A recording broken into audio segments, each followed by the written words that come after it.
Everyone, welcome to Cinema Safari. Today we're talking about Spider-Man Brand New Day.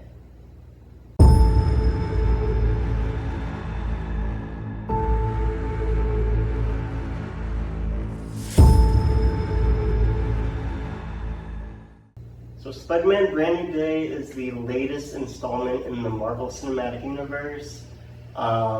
Kind of the last big film to wrap up like the summer blockbuster season.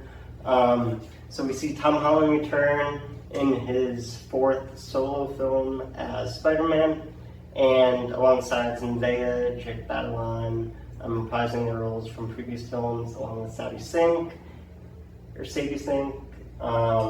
John Bernthal, directed by Destin Daniel Craig. And yeah, let's talk about a lot of great things in the movie, so let's get right into it, swing into action with Spider-Man Brand New Day.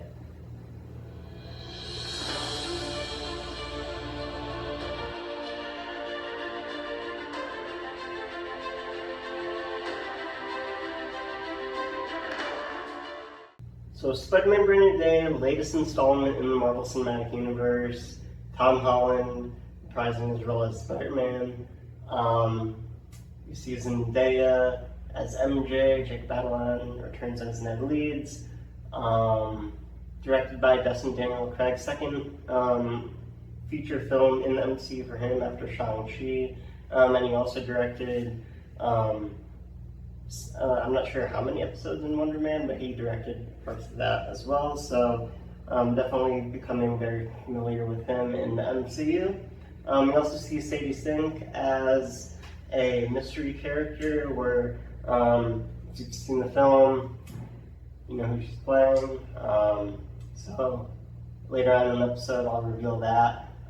So if you haven't seen it yet, it will end up getting spoiled, so don't watch now if you don't want any spoilers.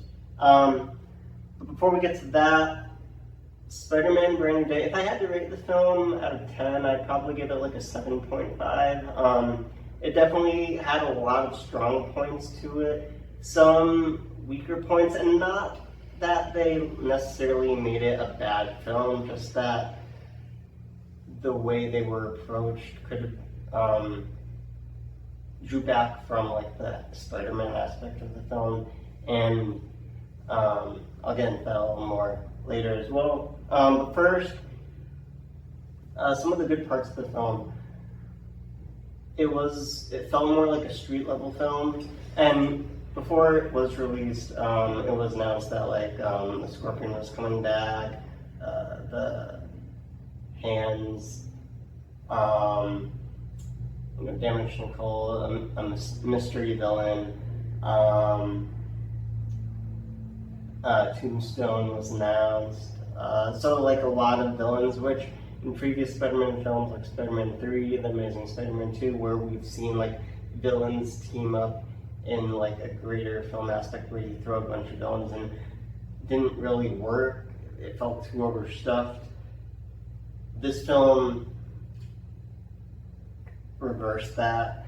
Definitely knew what they were doing, and it didn't feel like it was too overstuffed with villains, even though there were like a decent amount.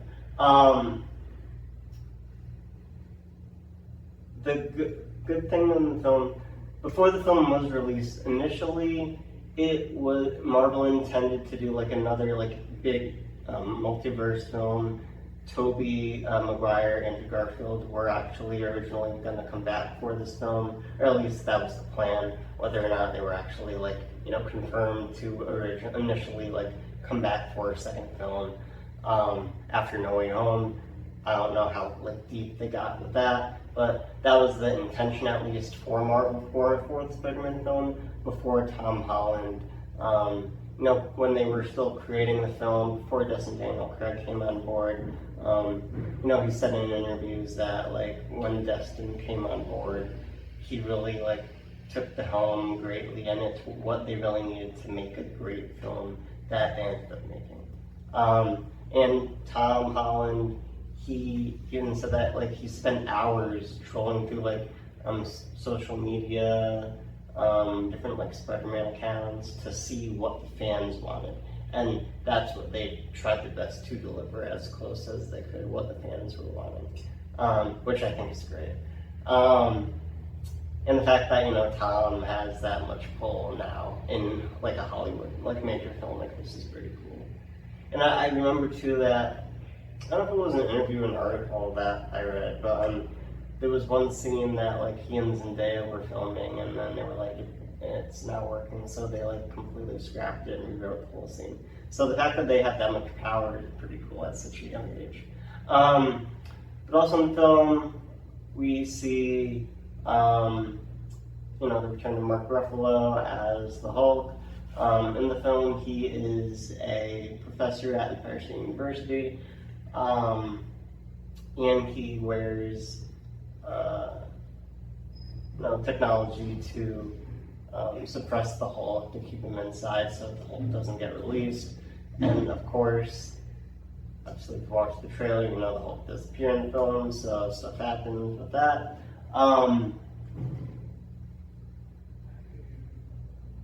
But I think the film, they do a great job of, it is a much darker film coming off No Way Home, where we do get a great glimpse of seeing, at this point no one really knows Peter until he like starts slowly, building some relationships back up.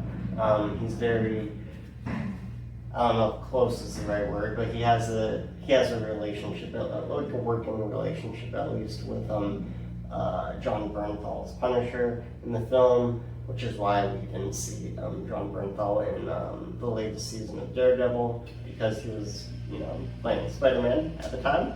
So, but that was pretty cool seeing those dynamics. A much darker tone for Spider-Man, seeing where Peter's at after the events of No Way Home, how he's dealing with stuff, especially towards the beginning of the film, seeing MJ with another boyfriend when he's still in love with her.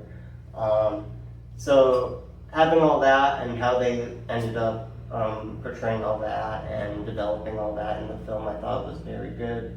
On the other side of things, and this is where a spoiler comes in, Sadie Singh played Jean Grey, who was one of the most well-known X-Men. So after seeing the film, a lot of the film, especially in the second half of the film, kind of drove away from Spider-Man specifically and kind of dealt with Jean Grey's origin story. So it kind of took away from the feel of it being a Spider-Man film, because especially in the second half of the film, because it did focus a lot on Jean Grey's origin story, her sister, how she was lost, how her sister was lost, taken by damage control, and why Jean Grey is mind controlling all these people to get revenge on them. So the connections were pretty cool, I thought, of why everything was going on, but it did kind of take away from the fact that this is a Spider-Man film to focus on that aspect of it.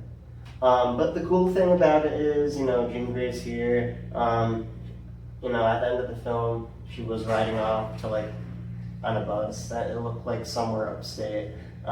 So hopefully this is kind of the lead into her, somehow meeting the X-Men, whether it's, the X-Men of the MCU or maybe potentially some of the OG X-Men, who knows, after they appear in Doomsday.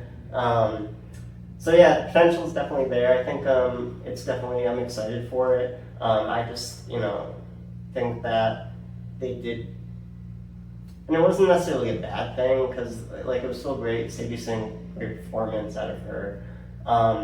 It just kind of took away from it being a Spider-Man film for that part of it, at least. Also, the plan she had for it and how it ended up being, I thought could have been a little stronger. It didn't necessarily, once we knew why she was mind controlling them, why she was going after damage control, and then there was that thing with VMAX, which ended up being a label on their conditioning event, which is how she realized that she was in the room she was in when she was captured by damage control.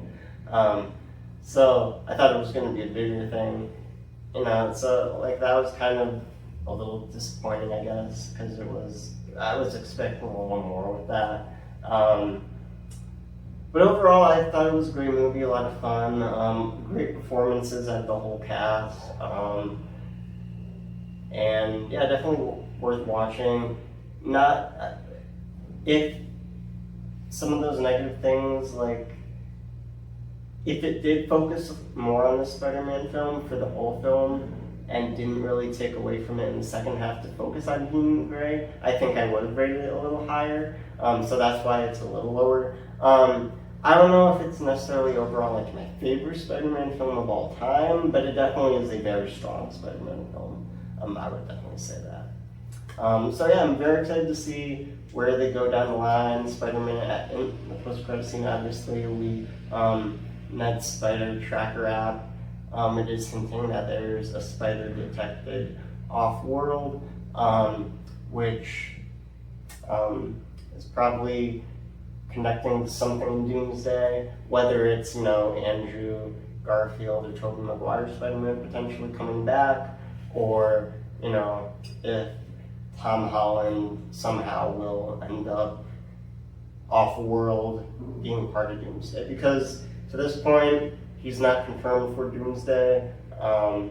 So there are people who are saying he's expected to appear in Doomsday, but there's been no confirmation that he has any involvement in Doomsday. So it'll definitely be very interesting to see. I also saw somewhere online, whether it's true or not, who knows, but there was going to be a scene in Doomsday where Tobey Maguire is actually in it, fighting on in the Sam Raimi universe. He's fighting.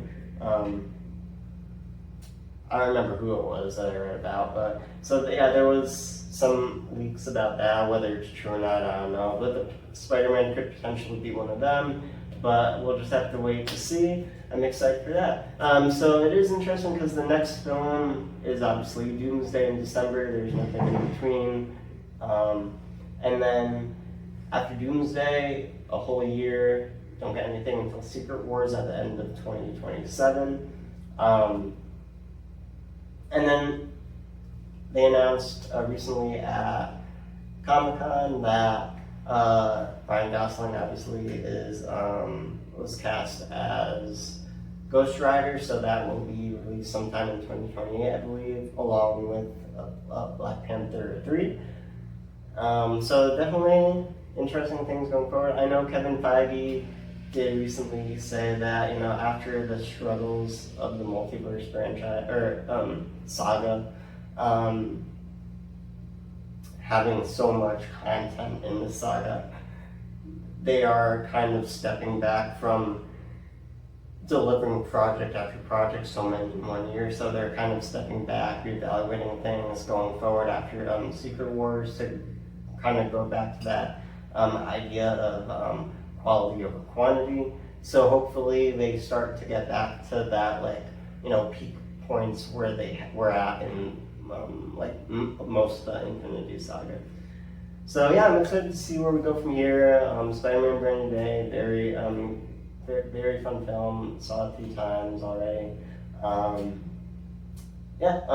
But Tom Holland is expected to come back. This Brand New Day is supposedly the start of a new trilogy in the MCU for Spider-Man.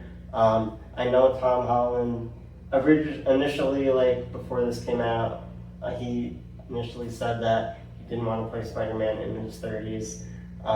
Now he's saying he'll play Spider-Man for as long as people want him to. But he's also at the point where he's saying that he's looking for a replacement, and he wants to kind of tutor them and help them grow into the role, kind of in a way, kind of how become their mentor, kind of how Robert Downey Jr. helped shape him within the MCU in the early days of his appearances in there. So yeah, I'll be excited to see where that goes. A lot of big potential with it. So yeah, I'm excited for all that. If you have seen the film, comment down below with your thoughts on the film. where it ranks among other Spider-Man films for you, and where you hope to see him return in the future. And as always, thank you for watching, thank you for your support, we will see you next time.